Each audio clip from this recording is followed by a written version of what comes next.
Welcome everyone to MailFuzz TV. I am Peter and today I'm going to be talking about something very bad is going to happen.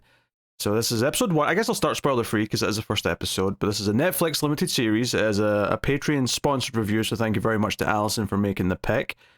And it's a horror show. I think I'm comfortable saying now after having watched the first episode. I'd seen like a teaser trailer or what, kind of in prep.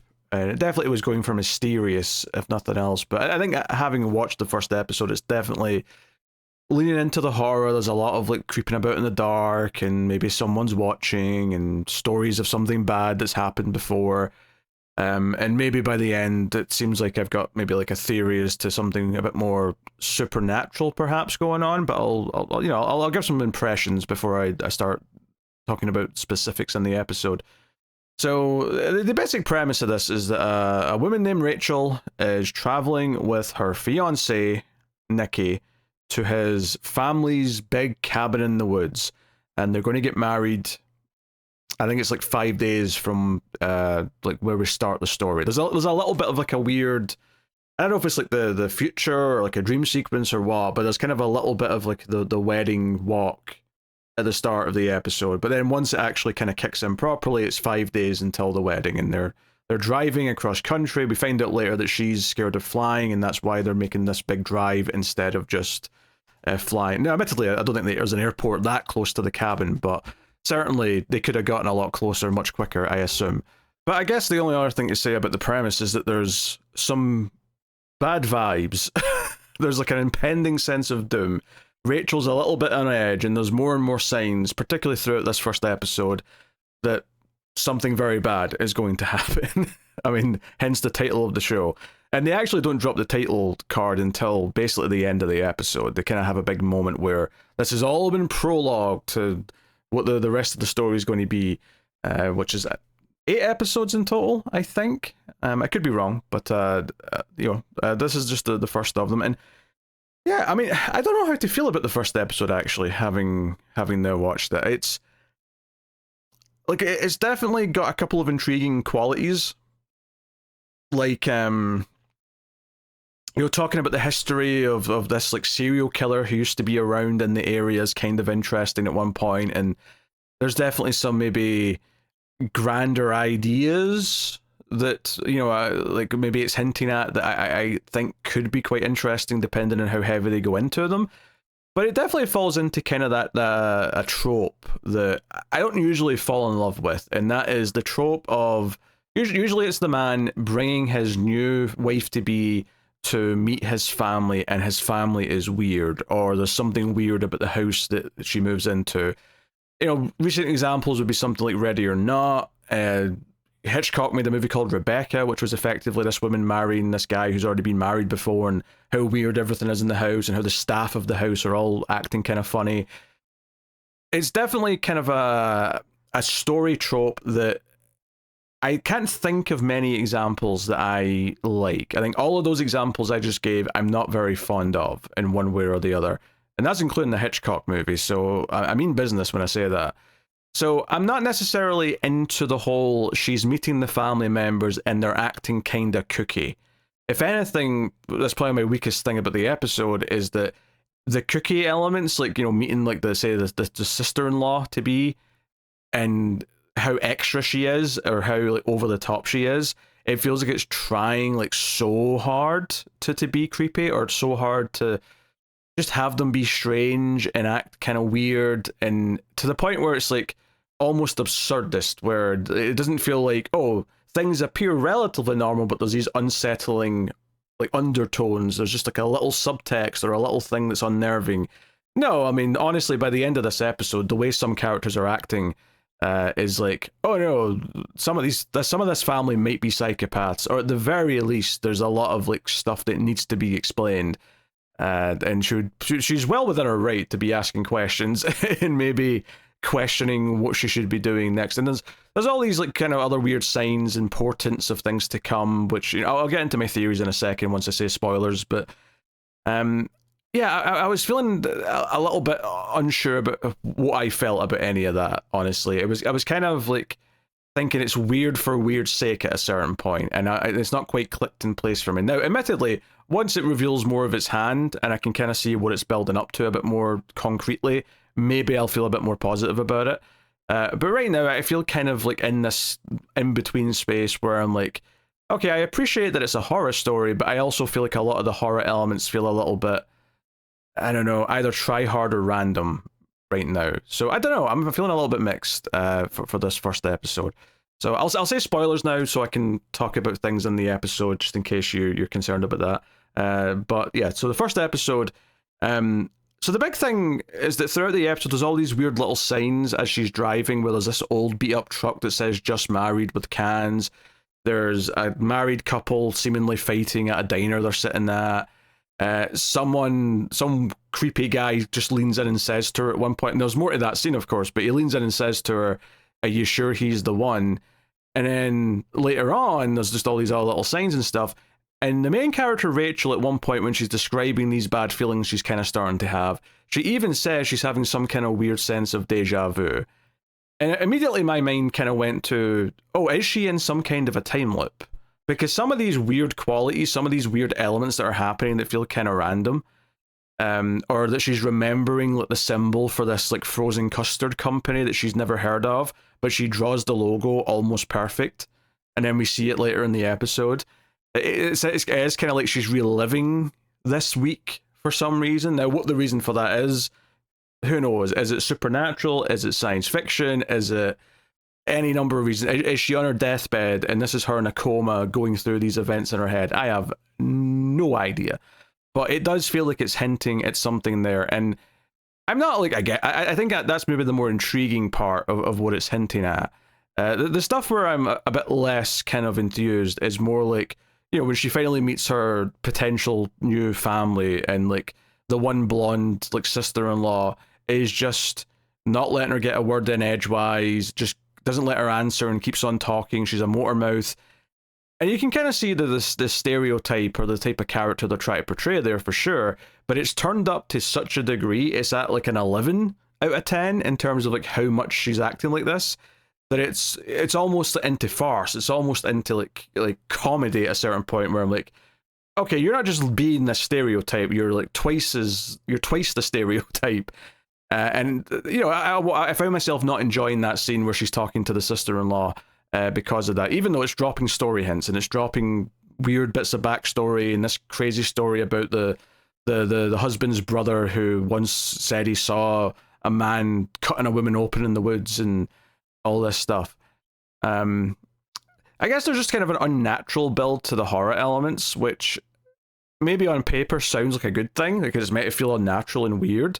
But right now, it's just making me feel like, oh, there's obviously some layer to this we don't understand yet. Whether it's all one big dream, she's living in a time loop, or whatever it is, but it's like so heavy-handed that I'm not enjoying like the mystery of it yet. Like I think the more effective way of this is that it's a bit more low-key and normal, but there's just some small hints, and those small hints get your brain going, and you start thinking about it.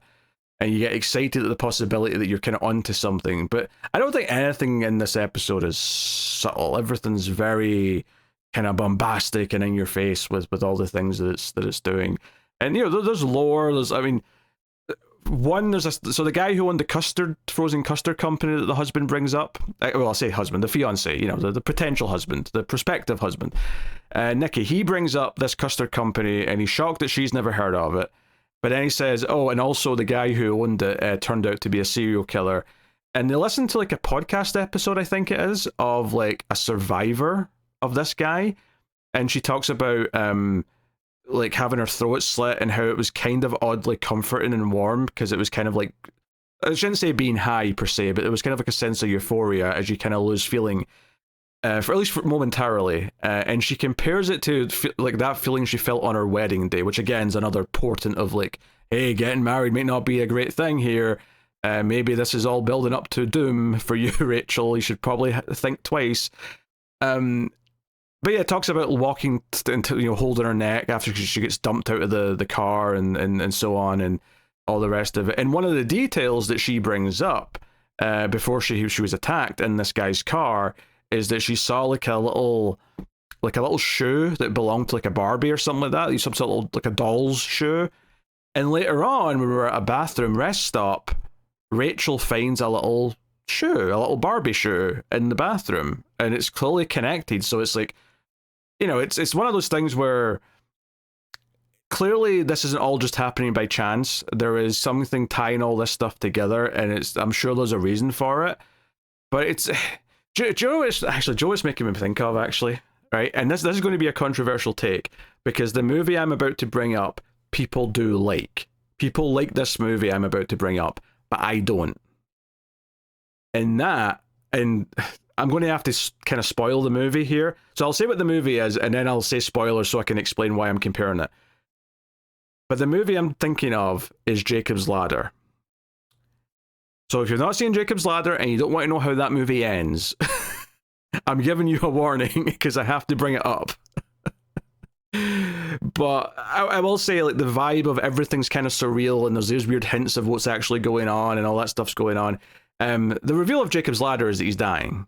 And like he's actually just lying on a table, like dying or whatever. It's been a long time since I've watched it, so my details may be a little bit off. But everything I've been seeing for the vast majority of the movie is just him living out memories or living out stuff in his head, and that, you know, it's all just building up to him dying.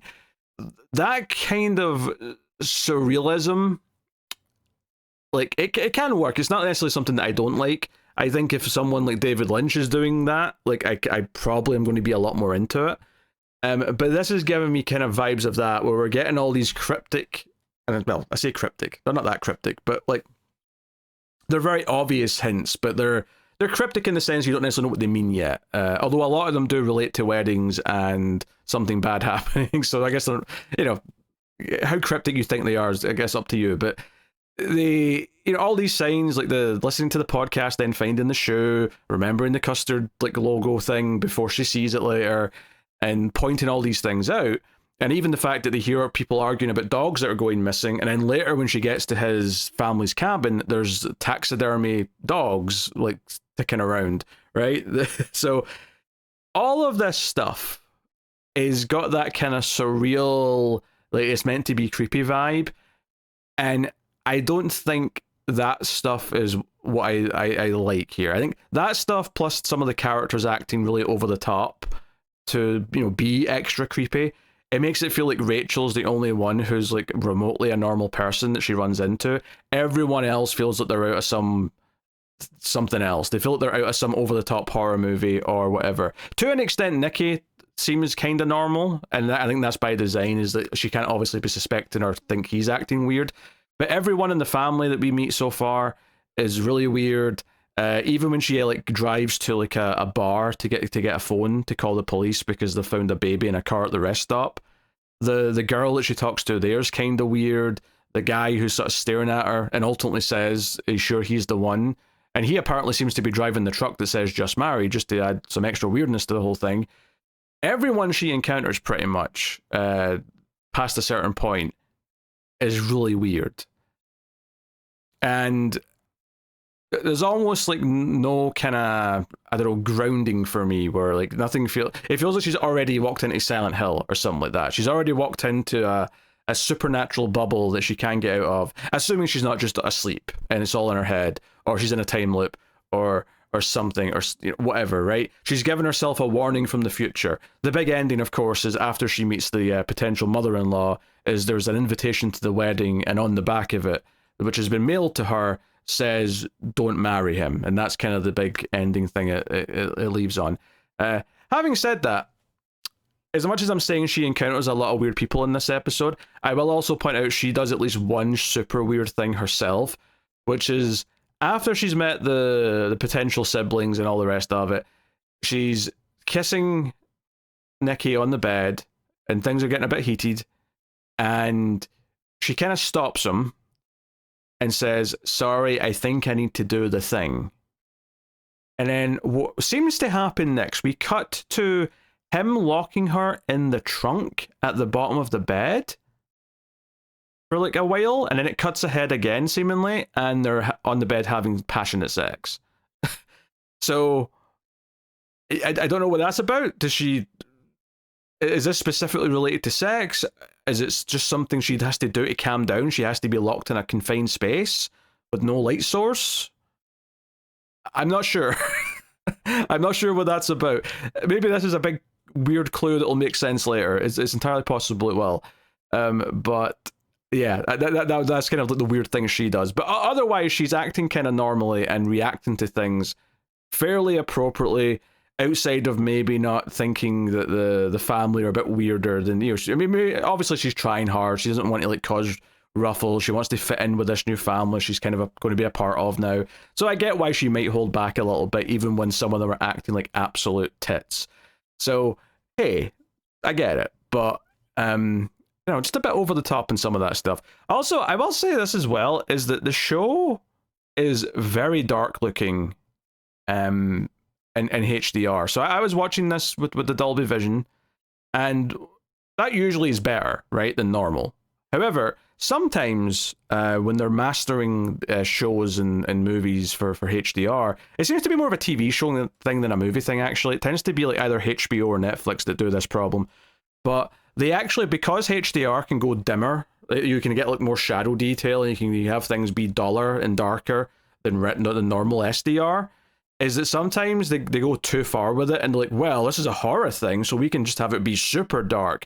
But it's so dark, especially the entire back half of the episode when she's walking around like the house. Even when she's like, you know, got a couple of light sources and she's talking to people, it's so dark for most of that it was actually kind of unpleasant to watch. It was kind of unpleasant trying to like keep my eyes focused on her walking around, because it was such a dim lit face, like walking through darkness.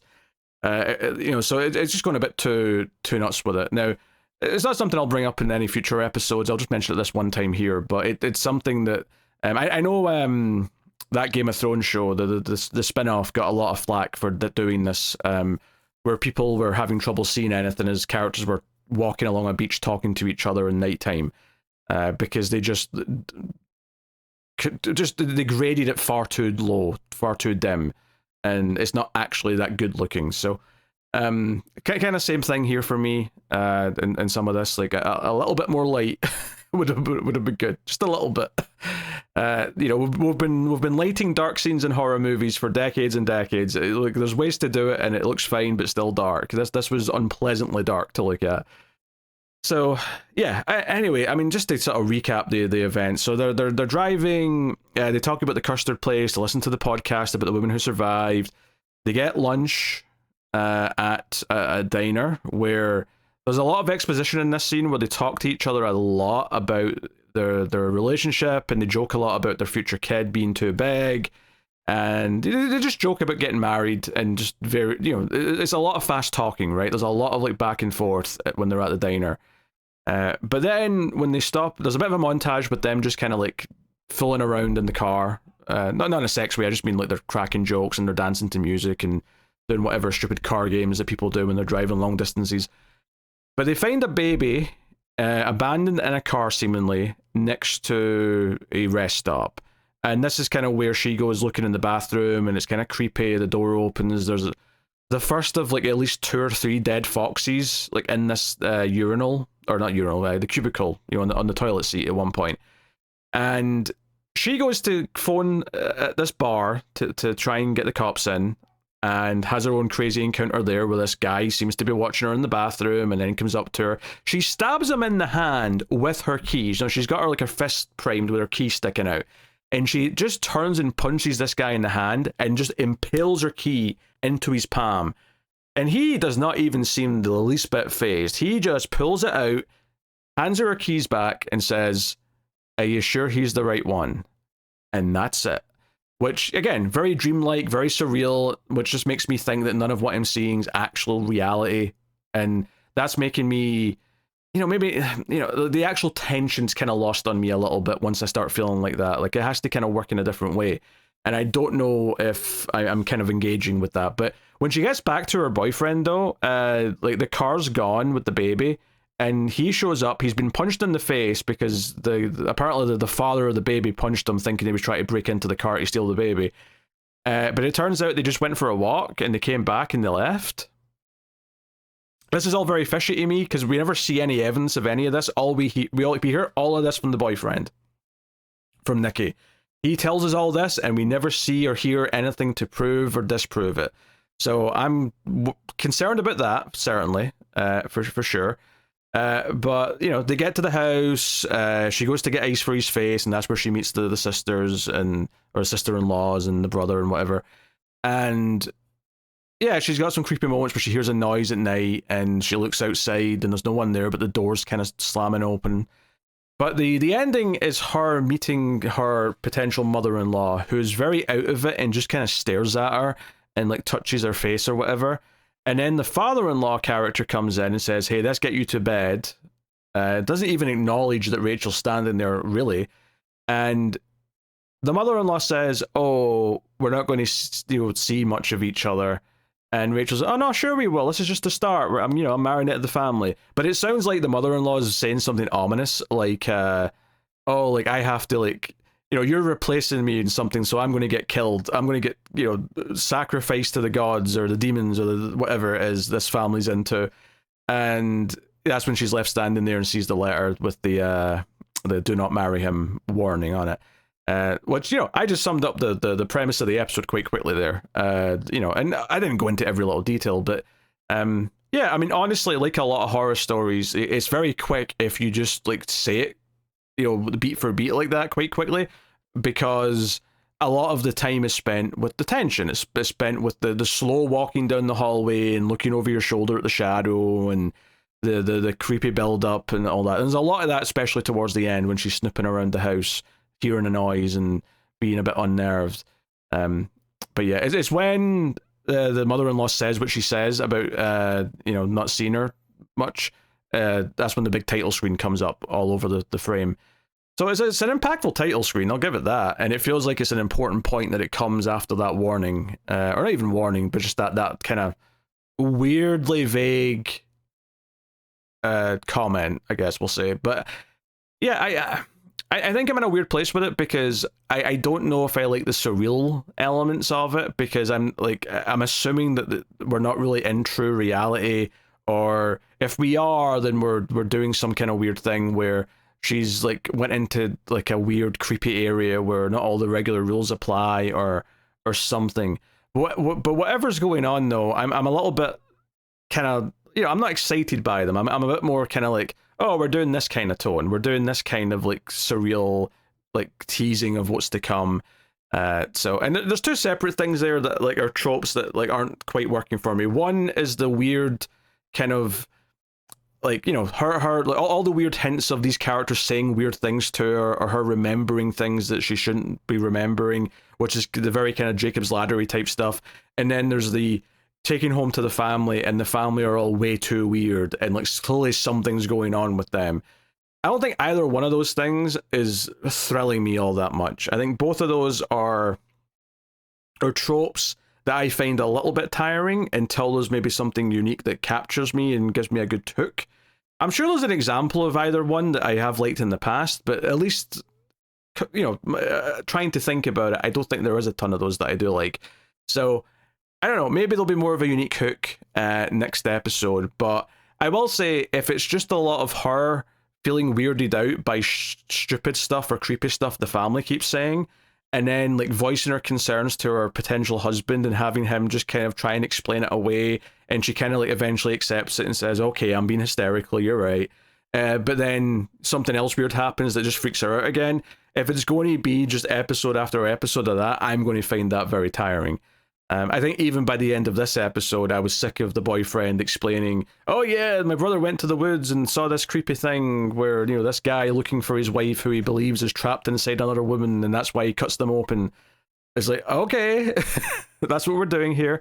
I forget what that killer's name was, the one that the brother saw. The sister character mentioned the name.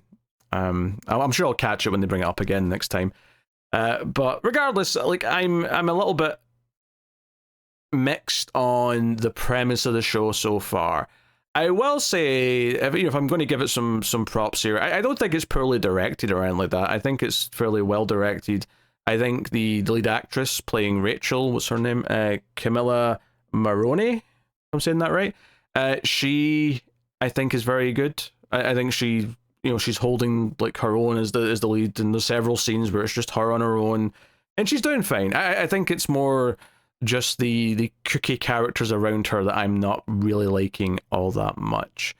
But it does kind of feel like, oh, there's some deep truth here that she has to realize before time's up, and that's what we're going to be building to, is my guess anyway. So yeah, not super enthusiastic about this first episode, right? It looks fine. It's not terribly paced by any stretch. I appreciated that it was about 50 minutes rather than having to be the full 60 just for the sake of it. So that's nice too. But yeah, not in love with the main tropes that it's working with so far. But we'll see. We'll see. I mean, obviously it's up to Alison, who's doing having me review these through Patreon. But assuming I'm doing the rest of these, I think we'll find out maybe if my concerns about my own tastes are warranted, or if it is going to do something a bit more wild and interesting that I'm not seeing coming in any great way. So yeah. Anyway, let me know what you thought of the first episode of Something Very Bad Is Going to Happen. Like, subscribe, all that stuff helps out a bunch if you do. Of course, if you want to support all the shows and all the reviews, especially over on the Mailfuzz Movies channel, all the movie podcasts live over there. You can support everything by going to patreon.com/MailfuzzTV and get some bonuses for your troubles. But thanks to everyone who already does. It is greatly appreciated. Thank you for joining me. I'll see you guys next time. Keep watching TV. Have you got any vanilla?